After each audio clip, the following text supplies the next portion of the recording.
Hello and welcome at lesson number 9, thirds. Well, thirds, what is the third? Let's start from C on. 1, 2, 3. So this is the third. So what does the third do? Well, actually, the third determines if your chord is major or minor. So when it's major, it's this third. So this is the, say, C major chord. But you can also lower this third by half a tone, and then you will see it becomes the C minor chord. So C major chord is a bright chord, and this is a little bit more mellow, a little bit more sad, as we can say. So the third is very, very important in the music. Why is this so? Well, if I play C like this, it's like a music is going on. Now I'm going to tweak this. In a previous lesson about quints, I said that if I change my bass, if I play the quint as a bass, it sounds like something needs to change. It's unfinished. We need to finish it off. What will happen if I now play the third as bass? Well, let's do this. And I can leave this note out because I already have it in the bass. So let's see how this works. I leave the C out because I have the C already here. So I have tonica, quint, third, which is a very nice way to build up chords.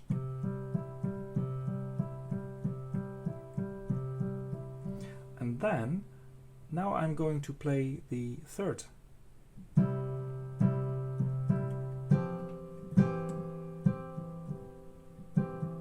What happens here?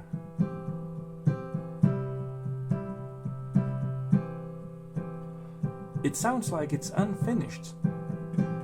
I cannot finish a song like this, and even less if I do this in lower bass. There is something that needs to come after.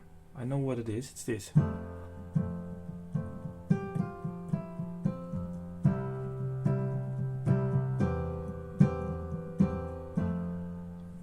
He wants to go to F. He wants to go from C to F. So if I play the third in the bass section, it becomes a transition chord. It's basically the same notes, but if you want to have a short transition chord to another chord, it's a little trick that you can use. You can mix this transition chord with a second that you can add. So let me see.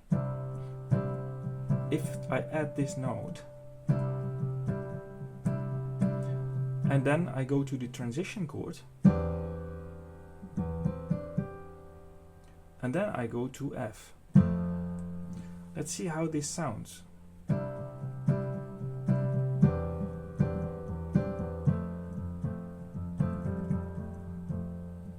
Oh, it's nice.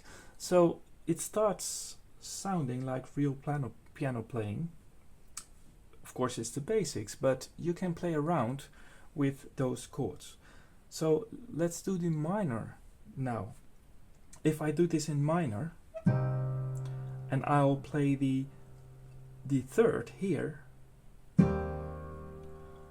it's also a transition chord, but it's like it sounds a little bit more sad than the standard chord.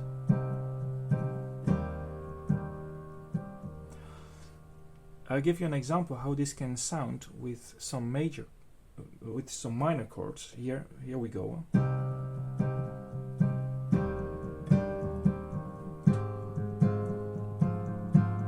This is F minor.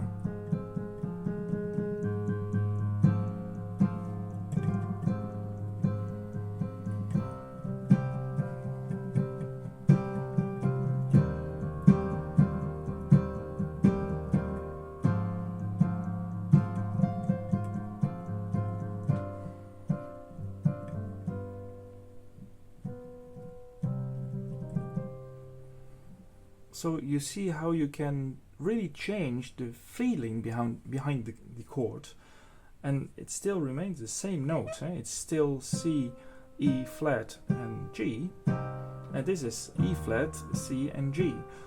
So what do we learn? We learn that it's very important in what octave you play which note. So as a general rule, a general idea, and nothing is mandatory in music, but a general idea is to put your tonica in the bass, then your quint, and then your third. You can also do this with minor chords, the same pattern. So music is often played like this. It sounds better than doing, you see? So this will improve your playing if you still play like this, the chords. So this is a way of thinking. Of course you can change it. If I play in a minor section just the quint,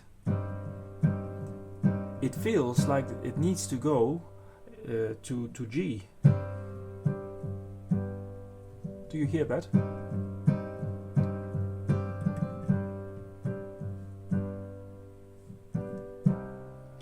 So it's the same thing as in major.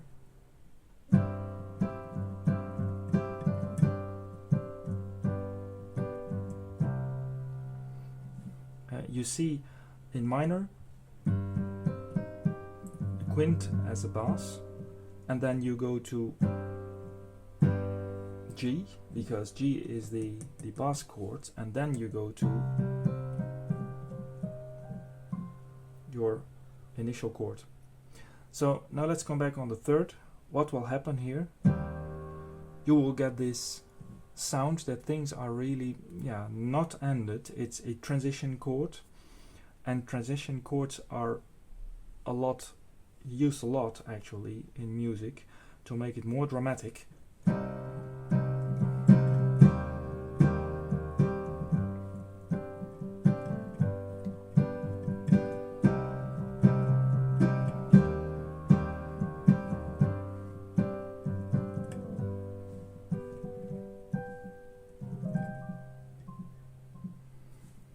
So this is a very good use of thirds. So yeah, make good use of it.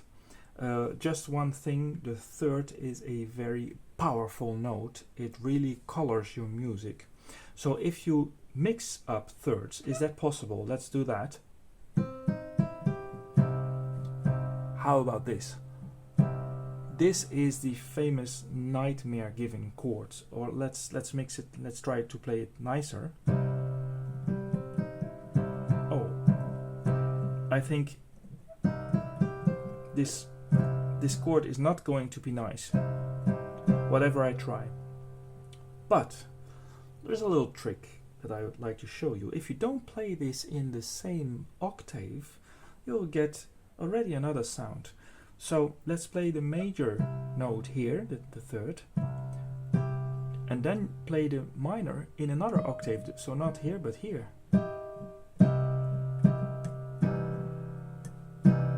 Hey, it sounds a little bluesy, but it's not that wrong as here. Here it's really wrong. But if I play this higher, oh, it becomes nice. And if I do this, I leave my quint out.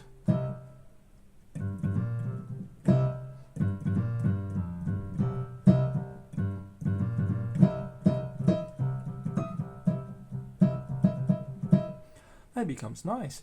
And what I can do, I can add this little note. Oh, and then I get really, really jazzy chords. Why are those chords so jazzy?